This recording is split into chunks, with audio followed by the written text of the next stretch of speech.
Thank you, everyone. I appreciate everybody coming today. This is the inaugural meeting of the 2021 Calvert County Redistricting Committee. It is Monday, December 20th, 2021 at 3 p.m. My name is John Norris, County Attorney. I'm joined by Ashley Staples-Reed, Special Projects Coordinator from the County Administrator's Office, and the County Administrator is here with us, as well as the Election Board Supervisor, Ms. Gail Hatfield. I will ask the committee members if they would please introduce themselves. Start at the far end. Good afternoon. My name is Dawn Collins, and I'm with the League of Women Voters. Good afternoon. My name is Kara Dudley, and I'm with the Calvert County Democratic Central Committee. My name is Steve Zimmerman. Wilson Perrin. My name's Ronald Clark. Judy McWilliams. Ed Baylor. And I know we have two members on Zoom who are joining us. Mr. Hawkins. Michael Hawkins. Michael Hawkins from NAACP. Luke McCauley. Thank you. First order of business following introductions is election of chairperson. Just to help get this kicked off, I'll ask if there are any nominations for chairperson of the redistricting committee. You want it?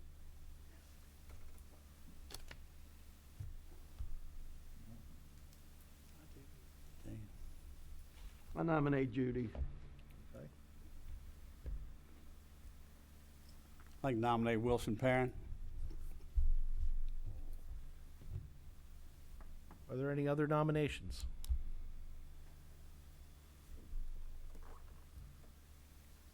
Okay. I guess we'll call for a vote in the order of, well, I'm sorry, would the candidates like to say anything? The nominees?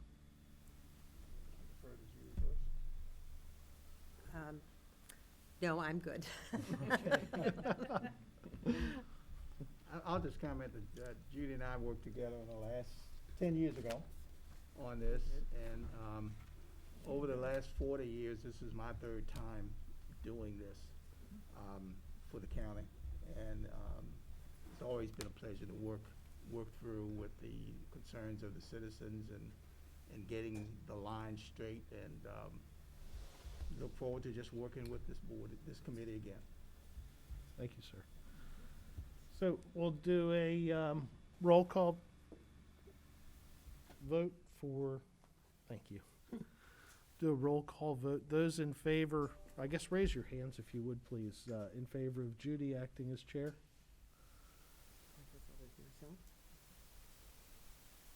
Mr. McCulloch, Mr. Hawkins, and those in favor of Wilson? Thank you. I'm going to turn this over to Mr. Perrin as chair. Well, thank you very much.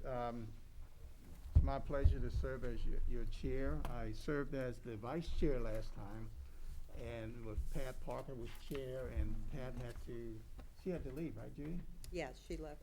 And I became the chair, and we had quite different issues facing us at the time.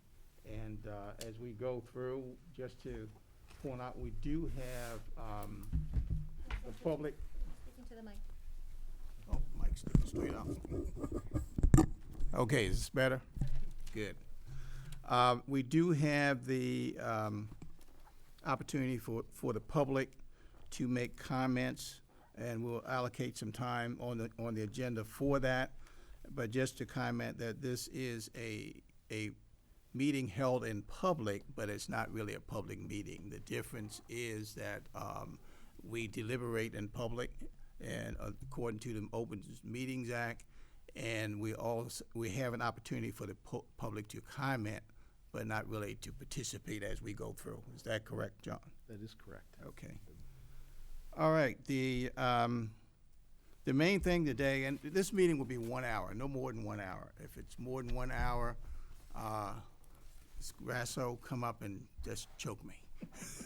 I know you will. So the first item on the agenda is the legal principles of redistricting commissioner districts. And John, you're going to walk us through that, or, I know you sent that out. Thank you. We did send that out so everybody could have an advance read on it. In a nutshell, the federal census affects political subdivisions that elect their governing boards from single-member districts more directly. And here are copies of the memo for those who would like to follow along. The release of the census data at the beginning of each decade requires those entities to determine if, based on the new population figures, single-member districts continue to conform with the U.S. Constitution's one person, one vote requirement out of the 14th Amendment.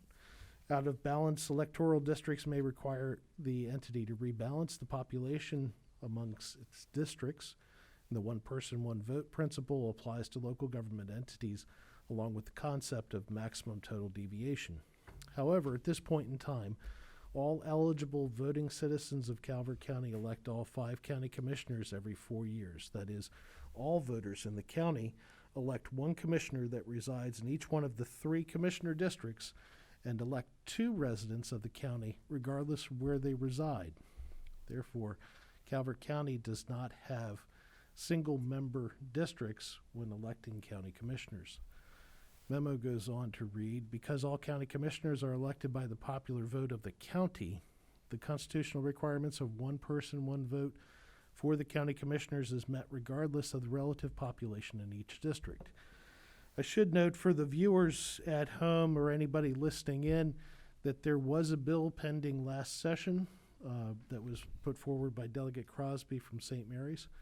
That bill would have required the Calvert County Board of County Commissioners to be elected, the 3 that are running as district seats to be elected by that district. That bill did not pass, but is expected to come back probably as a chairman's bill or possibly even a bill from the head of the House of Delegates, and is expected to pass, but may not pass in time to affect the June 2022 election primaries. So, John, just to Yes, sir. clarify that, if it did pass and it became law, if it was not in time to affect the primary in June, would it then have to skip that whole cycle, or would you bring it in at the general? I really think it's going to have to wait and see what the actual text of the bill says when it becomes enacted. Assuming that it becomes emergency legislation and goes into effect even before July 1, like most emergency legislation does, the governor would have to sign it into law, and the districts may have to be re-looked at, quite frankly. Not just in Calvert County, St. Mary's County, there were, I believe, 5 or 6 jurisdictions that were affected, as well as their boards of education that were affected by that. So this bill would include all 3 southern Maryland counties? It impacted, my recollection is it impacted Calvert and St. Mary's, as well as the boards of education for Montgomery, Calvert, and St. Mary's. Montgomery's Board of Education was actually handled this last special session, so that one has been addressed, but it was more than just St. Mary's, and it was treated as local legislation, so it was kind of an anomaly last So the session. Board of Education candidates would also have to be voted by district? By district. So that's what was. We don't know what will be. We know what we have today, and what we have today is all 5 county commissioners are elected countywide. Don't want to be ignorant of what might happen next, and you can only plan so far in advance, but Well, it has to go through the process, and who knows what it's going to look like coming out the other end. right. We went on to discuss the Voting Rights Act. Section 2 of the Voting Rights Act prohibits discrimination against protected minority groups, as those prohibitions apply to all state and local government entities. Delicate balance exists between complying with Section 2 of the Voting Rights Act to protect minority voters and complying with the 14th Amendment's restrictions on race-based decision-making. We discussed census data sets. Most of the state legislatures and local government entities in the various states historically use total population data file provided by the Census Bureau to redistrict. Over the past decade, suits have been brought in an attempt to compel jurisdictions to use citizen voting age populations, CVAPs, rather than the total voting population for drawing districts. This would exclude children and non-citizens from the apportionment data. However, the Supreme Court has ruled that there is no constitutional requirement to use a CVAP. It's left open the question whether political subdivision could choose to use the CVAP rather than the total population for drawing districts.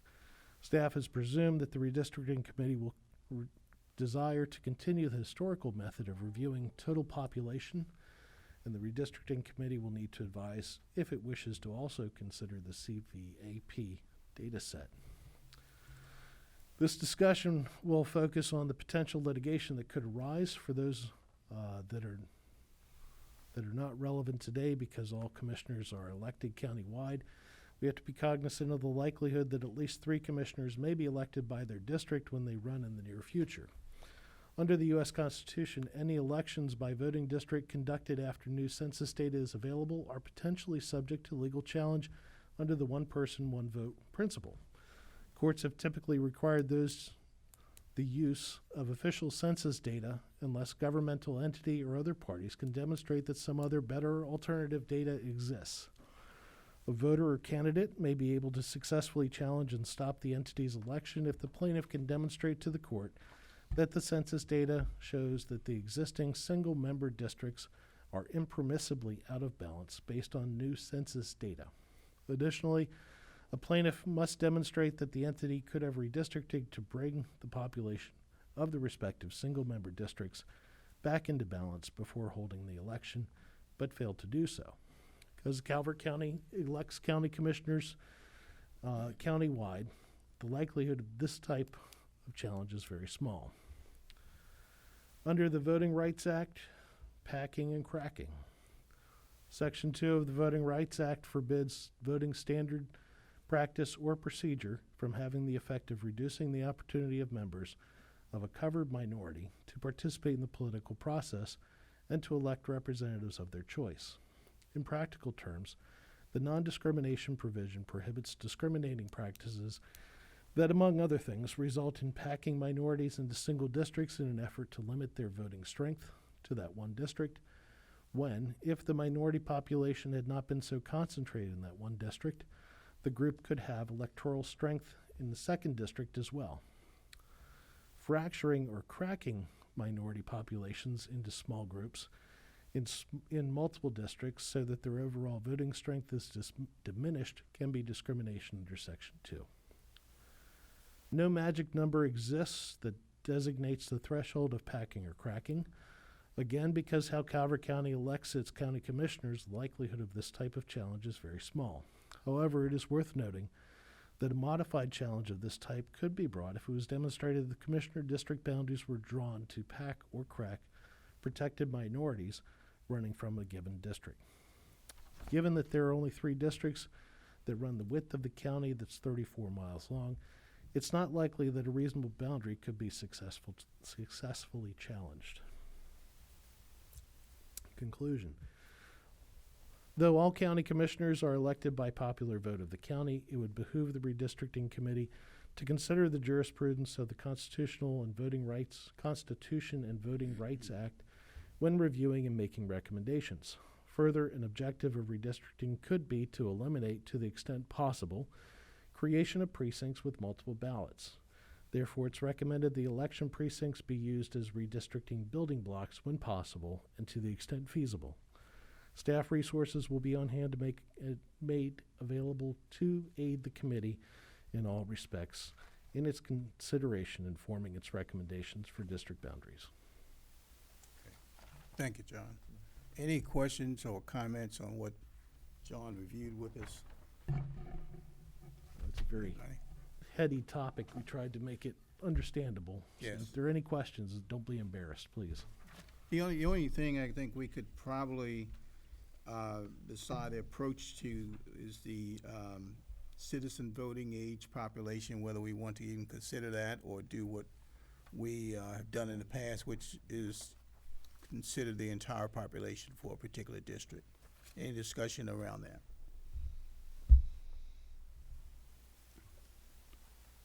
Population as adults, I'm sorry, or including children, is that what you're saying? Yes, Yes. that's what we've done in the past. Is that the approach we want to take now, or do we want to consider something else? Again, that question was, clarity as to what you were proposing. Well, in here, John talked about the citizen voting age population would be only considered in the numbers for size of district versus the entire population of a district. And you're proposing, I'm not, I'm just, because we've done it in the past based on the population of the district and not just citizen voting. okay. So I just want to make sure that if anyone wants to consider that we just throw it out, or we can proceed down the path that we're all on the same page one way or the other. I would not want Thank to you. consider CVAP. Personally. Anybody want to consider CVAP or do it the way we've done it in the past? Dawn? I'm saying do it the way you're doing it. I just need the clarification Okay. as to what Carl? you were proposing. I'm okay with doing it the same way that. Yeah, continue a little bit. Ed? Ed, I'm okay with it. proceeding the way we've done it in the past? The way we've done it. Judy? Yes, and the way we've done it in the past. Ron? Yes, the way we've done it in the past. Michael?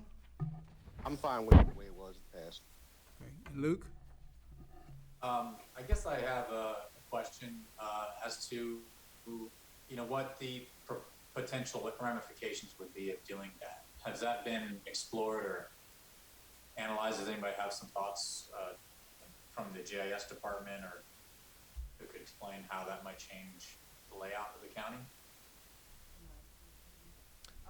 Gail? Go to the mic, Gail.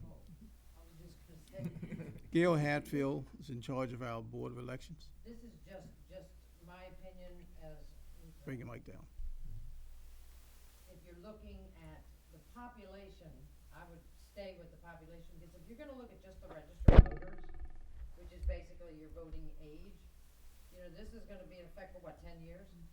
Yeah, it's gonna fluctuate. Those people that are in the population may be in the voting population in 10 years before this is even up, so Yeah. that's kind of what I was saying, that you may Okay. wanna just stick with the population because of that.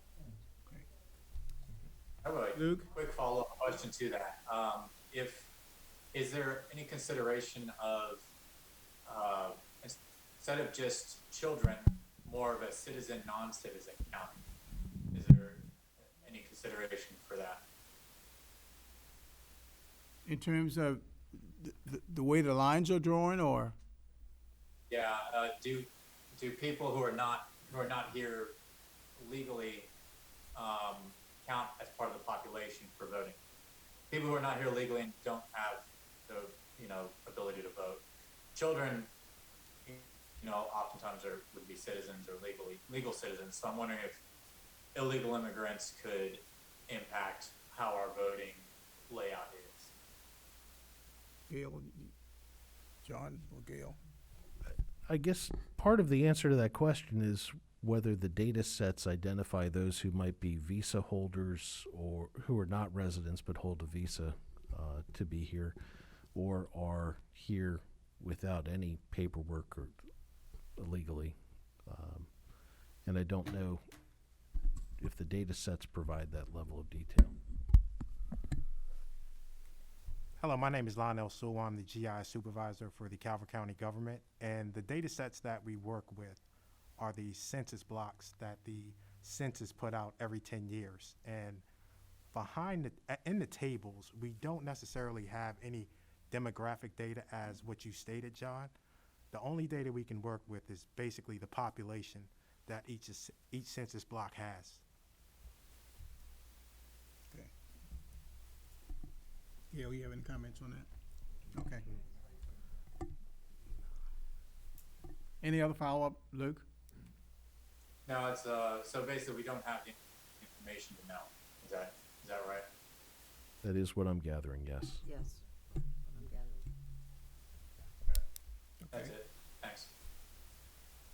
So what's your position on CVAP or population? I think I think in some ways, including children makes sense, but I do wonder whether including immigrants in the population count who aren't who aren't documented, or would whether it's fair to the residents and citizens of the county to have their voting blocks influenced by people who are here without documentation.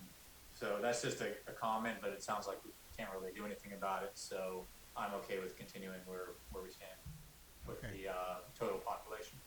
Okay, thank you. Okay, any other comments or questions on what's been presented so far?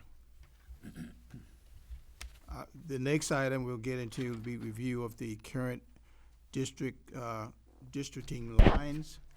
But before we do that, should we talk, John, about the timeline we're looking at overall?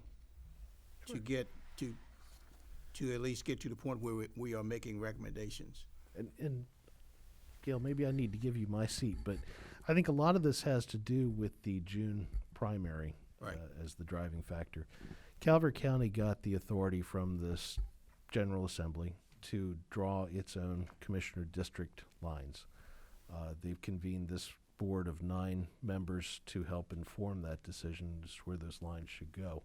So it's not necessary to go back to the General Assembly, which means that there is more time than less. But I would still say, Gail, when would you like to have these boundaries finalized so that you can print ballots for the primary in June?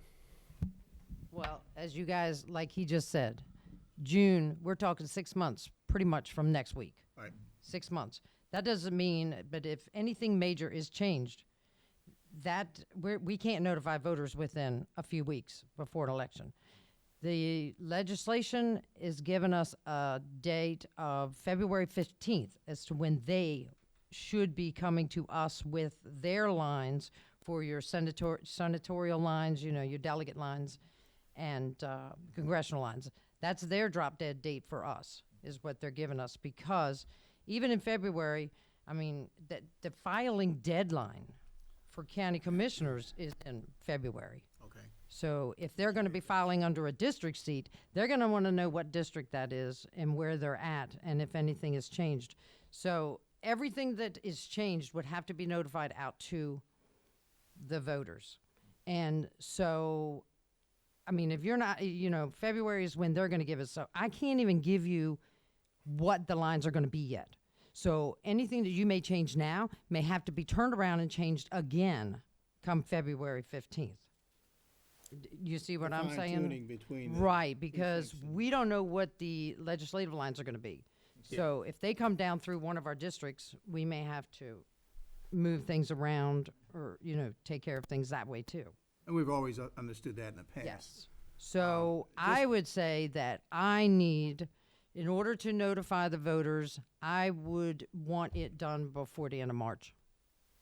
Yeah, That's my personal opinion. I was thinking shooting for February 1st with fine-tuning once we get the legislative piece. Right.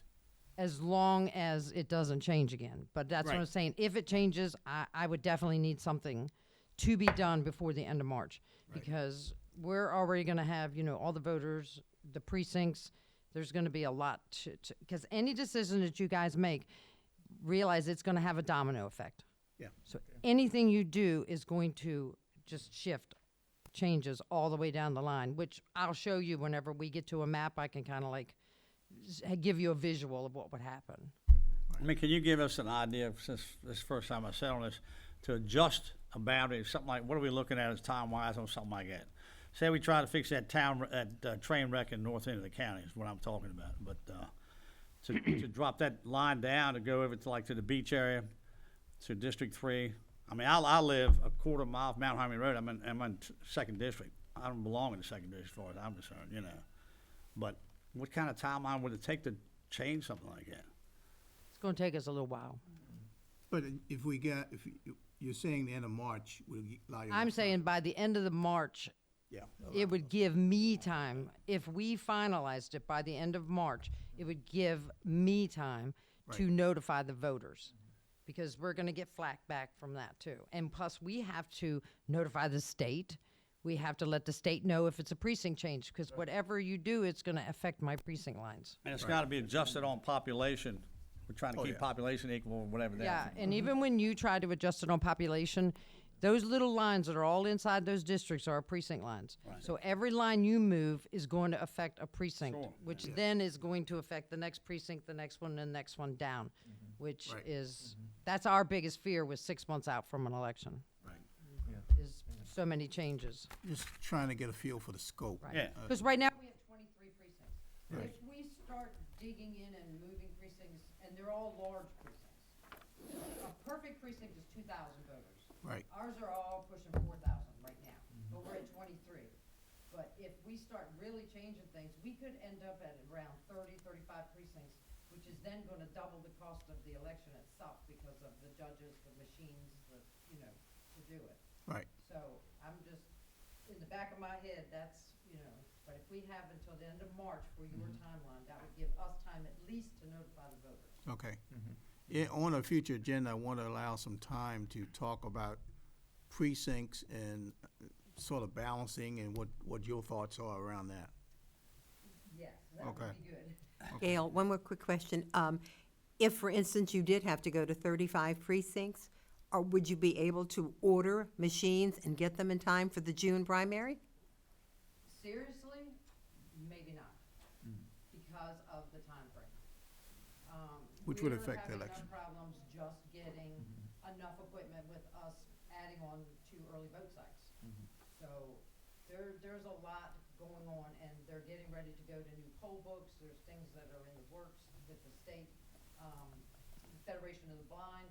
We have to have like more of the touchscreen ones going out this time, so there's a lot to it. So I'll make sure we have enough time to Yeah. talk about those things. Yeah. Okay. All right. Let's go to the review and analysis of the current districting lines. We are very fortunate over the years to have an opportunity to do this through technology. I can say back in '91 when we did this, it was not quite that way.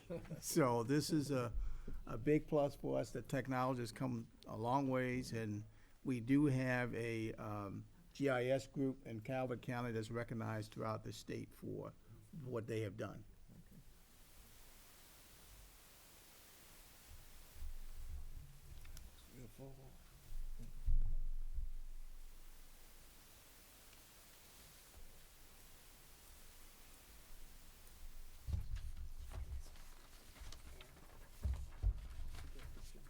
So, you gonna present, or you want me to? Yes, so Kristen, if you want to go ahead and show the districts Okay. at the current moment. So these are our current districts.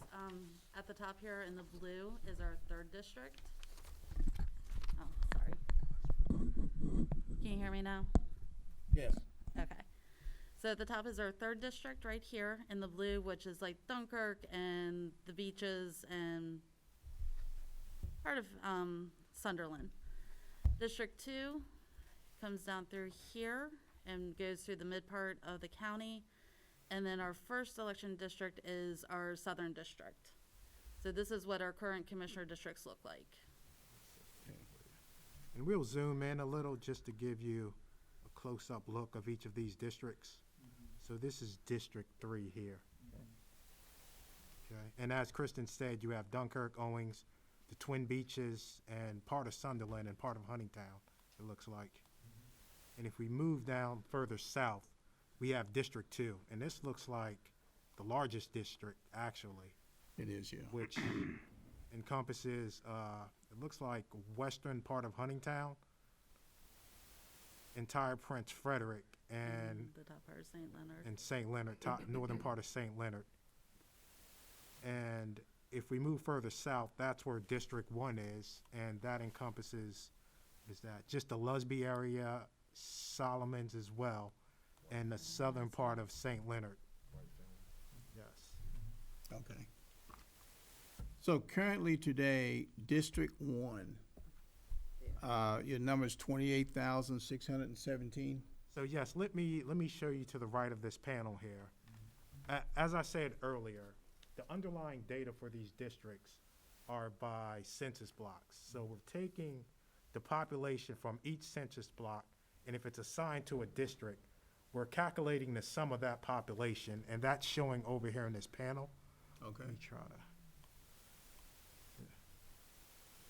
So for District 1, you see here, the population is 28,617. Yes. My mouse cursor is hovering over it. And the second district, which is that Prince Frederick area, the population is 32,444. Okay? And the third district, which is up north in the Dunkirk, Twin Beaches area, the population is 31,709. And if we're trying to equalize the population of all the districts, we have a little work to do, but they seem pretty much equalized besides District Number 1 in the south. Looks like 3,000 to 4,000 below Yeah. District 3. So, So they're all within that 10%. Yes.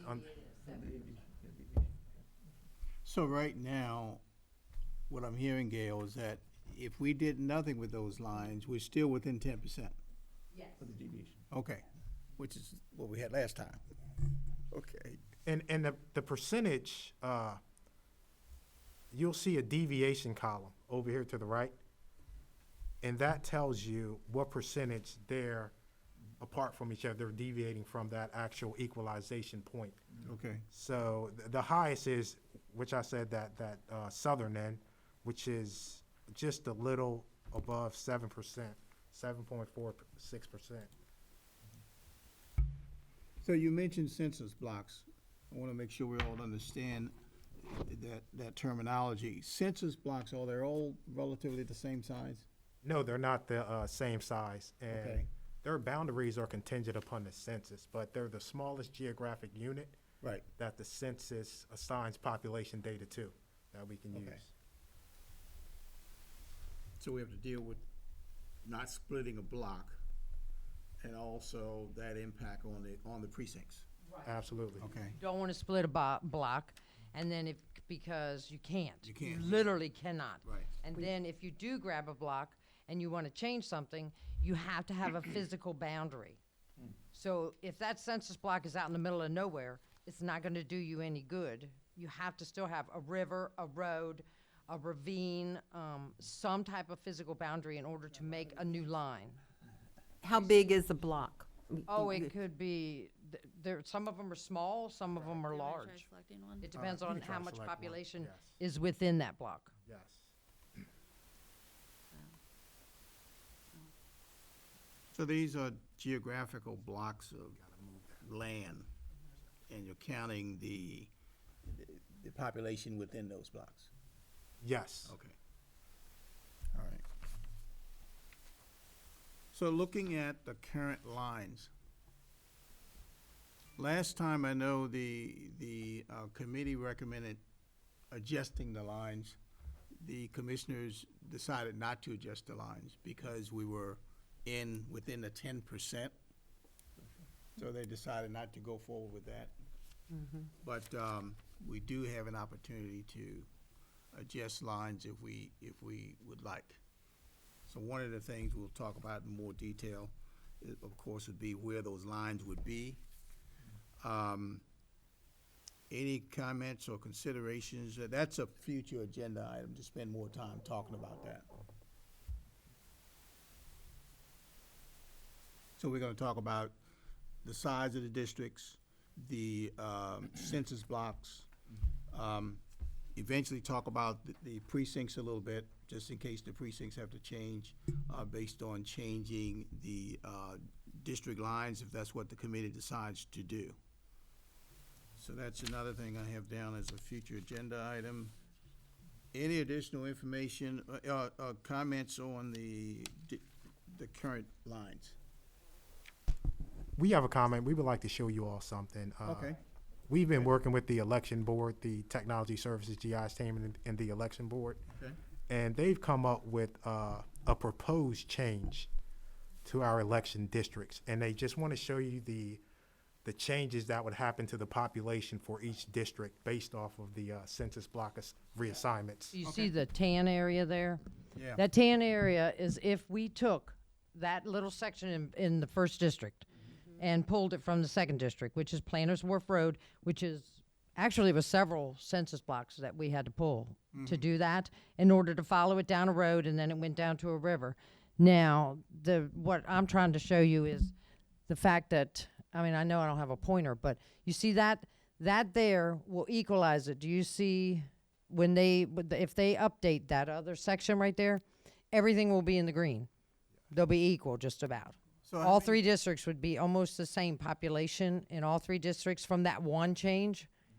But what I'm trying to tell you all is you see that change right there is equal in population, but that's 1,350 voters. Okay. So that 1,350 voters would be now pulled out of the second district and they would be moved to mutual.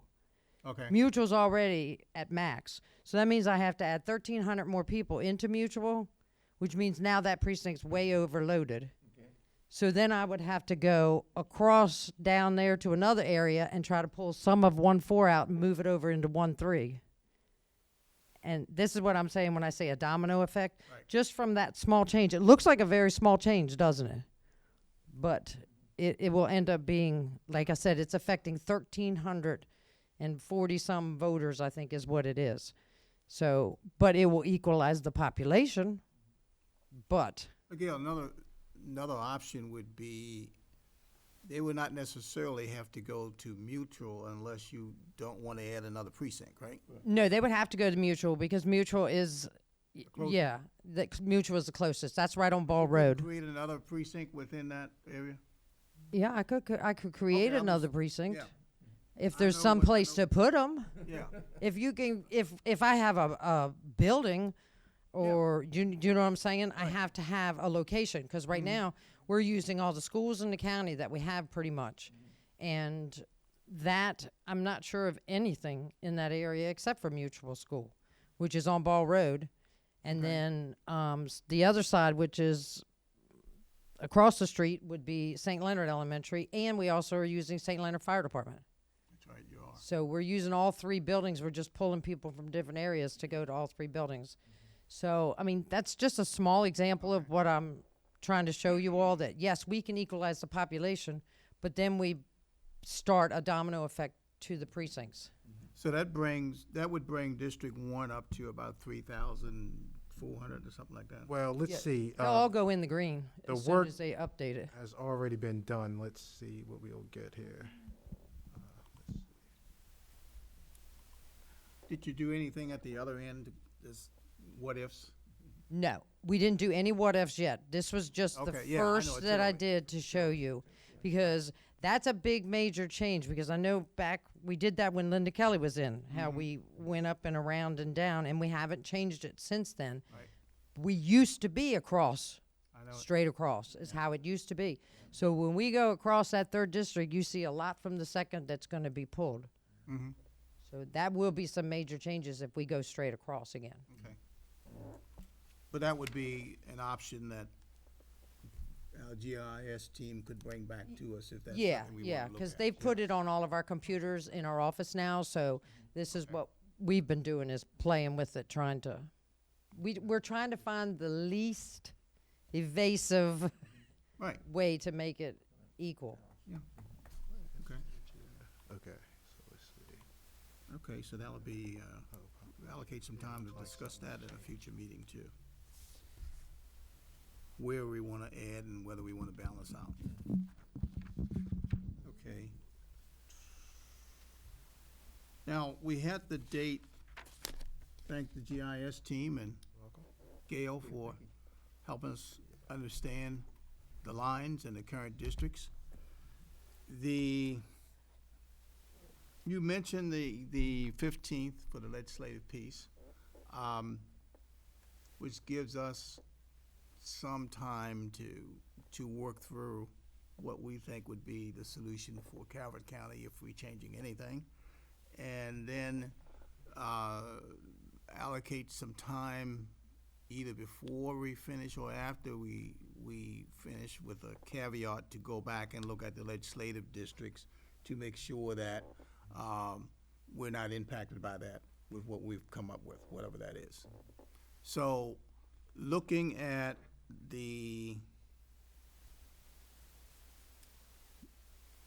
you pretty solid about the 15th, by the 15th for the legislative? Okay.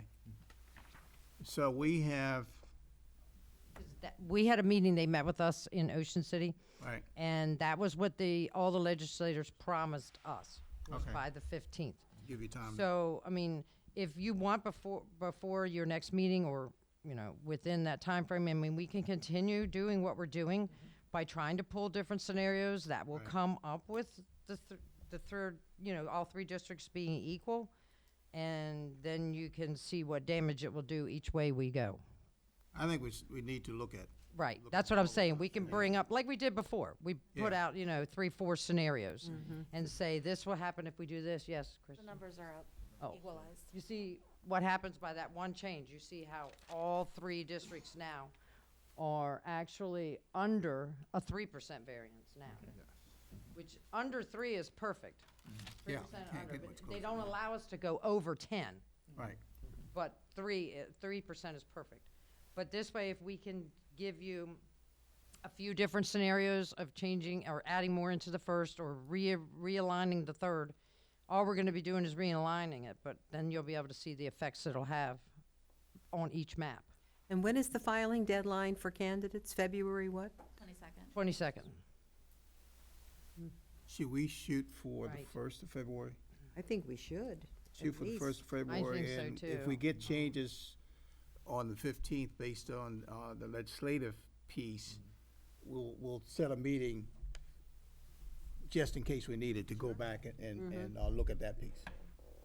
Yes, because if the legislative line goes through any of our districts or changes any of our districts or goes through any of our precincts, the worst nightmare is having a split precinct where you have to have half the people voting in this legislative district, half the people are voting in this legislative district. We had that years ago in Huntingtown, and they were always getting in the wrong line because they were always in one spot, but they were in different legislative districts. Plus, we don't know what's going to happen with that congressional line up in Dunkirk where they're trying to cut Dunkirk in half right now. Right. And that's going to affect us too, with ballot styles. So, we got a lot coming down the pipes too. Yeah. Yeah. So looking at our recommendations to the board, that we would make those recommendations after our February 1st meeting. Does that make sense in terms of a schedule going forward? And it looks like this is the 20th of December, that we would, looks like a meeting every other week. Just give us time to put some stuff Yeah, well, that's enough time. We might have to go sooner, we might have to do more, Do more, yeah. yeah, depending upon what the lines come up, yeah. Should we, what's a good day for everybody? I had to squeeze this Monday was tough, but what's a good day of what's the best day of the week for you? Mondays probably for me, but Monday for you? sorry. Friday. I could do Fridays too. Fridays? Friday, you Mondays do or Friday? Fridays. You do Friday? Fridays are fine for me also. It's your travel day. I'm retired, man. We can come on Sunday if you want, Friday, Monday? Mondays or Fridays. Yeah, Monday is not a good day for me, but, What is not, Judy? Monday, Okay. Monday. Friday for me. Friday Friday's is good. okay. Friday's good? Mm-hmm. Michael, Luke, is Friday a good day for you to meet? This is Michael, and Friday is good for me. Okay. Luke? That'd be fine. Yeah, I'm pretty flexible.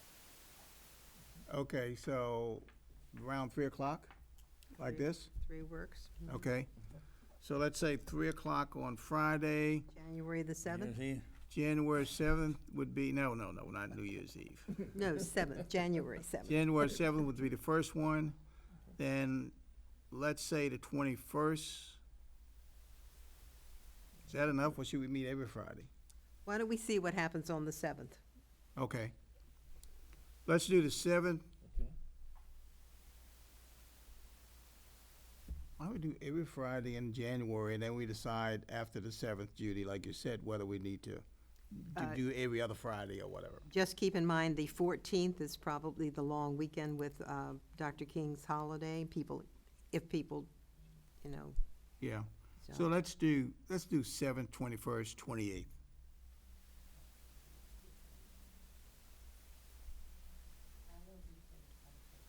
You won't be here 21st? No, I'm out of town at another meeting, What date? the 21st. We got Zoom.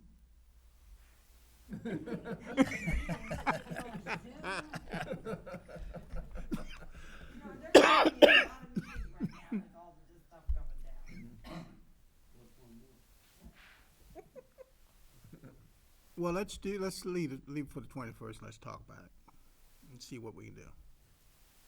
See what we can either schedule, but everything we talk about, You keep coming back to me. right, it's gonna have to. 7th at 3 o'clock, Okay. 21st at 3 o'clock, 28th at 3 o'clock. Does anybody have any problem with the 14th, though? Maybe we can hit the 14th and free up your 21st. Well, I don't have a problem with the 14th either. I'm not going out of town that weekend, so. Yeah, I don't have a problem 14th looks good, 14th. Yeah, I'll be everybody too? I'd have to do a Zoom for the 14th. Okay. So that's every Friday in January at 3 o'clock. Hopefully it won't snow. If it snows, Mr. Willis, you gotta clear us a path to this place. All right. All right. You heard that, This is a people. public meeting. That's late firearm season, 7th. I should take care of business this week, I hope. Okay, so the next meeting will be on the 7th at 3 o'clock here. So Ashley, you'll take care of setting that up. And the intent is by the 28th to have some recommendations that we can package of January. Or we can go until February 4th, really. Yeah, put February 4th in there. We may get something early, I doubt it, but. And then if we need to come back and fine tune some lines because of the legislative stuff, we'll do that. Mr. Norris, do you think this bill, if it's proposed, will happen in January? Will we know that? I'm told it's drafted. So, it's Speaker's bill, it's probably gonna pass quickly. Yeah. And we will certainly know. We should know by the 14th, actually. So they get back into session on the 12th. Oh, yeah, yeah. Okay. And if that's the case, then that means that 3 commissioners will be elected, well, 3 by district for the district they're filing for, and 2 would be at large, elected countywide. That's best case scenario if that bill gets passed. Yeah, but they may, who knows what'll happen, making the sausage. Okay. All right, we have our meetings scheduled. Do we have anyone from the public? Oh, Luke and Michael, you heard the dates for the meeting? Yeah, I heard him. Yeah, Okay. I have the dates for the All right. Do we have anyone from the public that would like to speak? I would recommend anybody who's in person coming up to the mic. Okay. If you hear from the public and would like to speak, you'll be limited to 2 minutes as individuals and 5 minutes if you are the designated representative of an organization. Do we have anyone for public comment? Okay. Now, Check online. if you are online and you wish to speak, please raise your hand, and then you will be called by either your name or the last 4 digits of your number.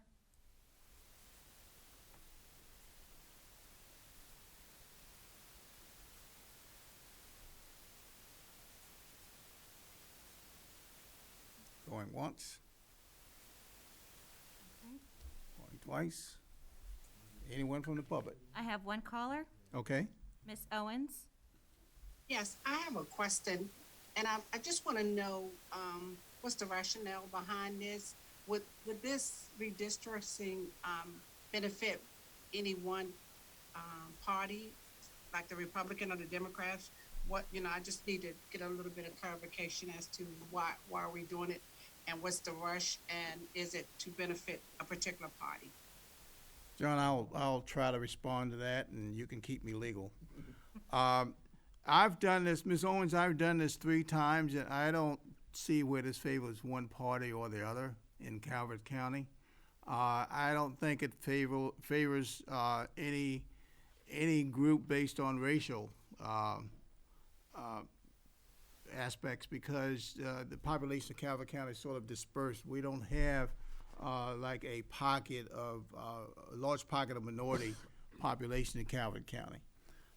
So we are required to take this look every 10 years because the census are actually conducted every 10 years, and once those numbers are out, we're required to take a look to see if there are any adjustments that would have to make, that the local jurisdiction would have to make, also the state and at the national level also, whether any adjustments would have to be made to balance out or make the voting process or everyone's votes equal as much as we can. In Calvert County, we have, not only in Calvert County, but the deviation is 10% in terms of the size of a district. We are within those deviations, so technically we could do nothing in terms of changing the lines and still be within the limits set for us. So that's why we're doing it. We're required to take a look at it. It's a public process, citizens participating to ensure that we're all on board to give you the best voting experience possible. John, anything we need to add? No, sir, you covered everything well. Thank you. If there are any other speakers, please raise your hand. I'm on the phone line. Okay. Please state your name, and if you're speaking on behalf of yourself or an organization. Yes, just Ken, yeah.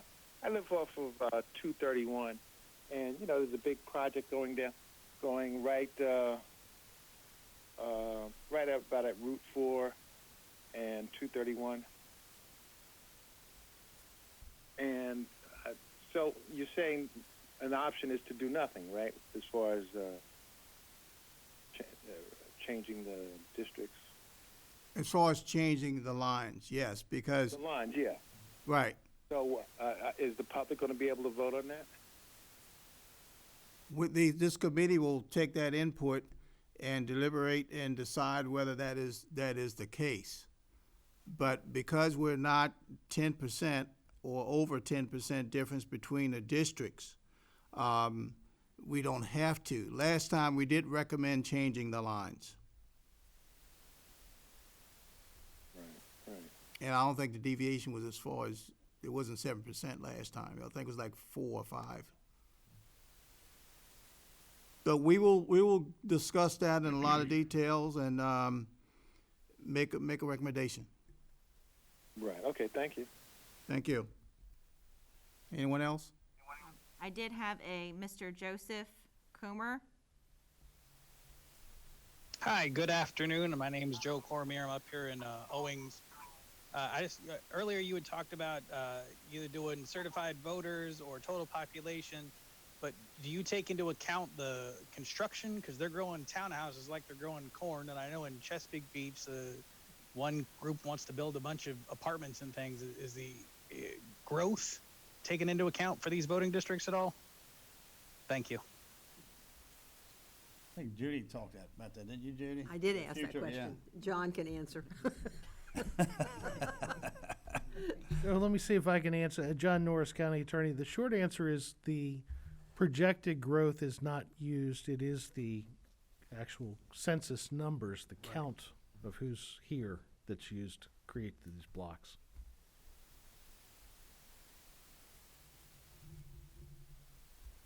And logically, if you have that significant growth, that would be a lot of growth that would change those lines. It would be probably more than we have on the books in terms of development right now. Yes. Thanks, Gail. I think the county's growth rate has been well under 1% over Yeah. the last 10 years, so. 0.46, the county administrator has reminded me. A lot of people leaving down south. Knows me.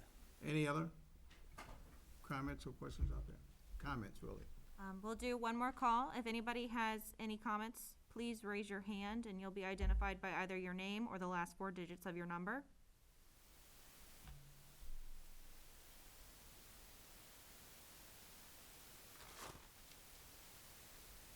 Okay. Before you adjourn, I got a question. Do you have a question? Yes. Oh, okay. If we go out on our own to do some investigating boundaries, this and that, I know the meeting's gotta be held open to the public. Everything's Yes, ma'am. discussed right here. But can we shoot you ideas that you can present in between the meetings? In other words, if someone come on the back line and say, look, I looked into this, looked into that, or would you rather have us bring it to the meeting and then share with everybody, or can you go through you being the chairman? Well, I think to the extent possible, you have a significant, important resource in Gail. Right. And also the GIS folks. So if you had some questions in terms of some scenario that you would like for this committee to look at, get to them, and they can make sure that we have the data that we need to look at. Yeah, I'm just looking That'd for be best time. way I to mean, do it. that would save time rather than bring Right. it here, discuss it here. I'll get with Gail, she's the expert, Right. worked with you before, so, Yeah, as long as, that way, you know. yeah, I think if you go through Gail, and Gail can communicate to me, because I want to make sure that we are ready to John, also, I'm discuss. sorry. John, We also have to comply with the Open Meetings Act. okay. Yeah. So we don't want to be voting on maps or changes that might be made through email or telephone calls. Oh, no. So if you go to a central point, Yeah. Gail or Ashley, we make sure we get it on the next agenda for everybody to consider while Yeah. the group. Ashley's probably the person you should go to, Right. and Ashley can get it to us. She's very. We all respond to Ashley quickly. Yeah. Okay. Did I answer your question? Yes, that is. Any other questions or comments before? Joe? I have a quick question. If we would entertain the movement of the districting added to District 1, what would that do to our 4,000 voting block districts? How would that affect those? Or you're just moving a poll place? How many was that?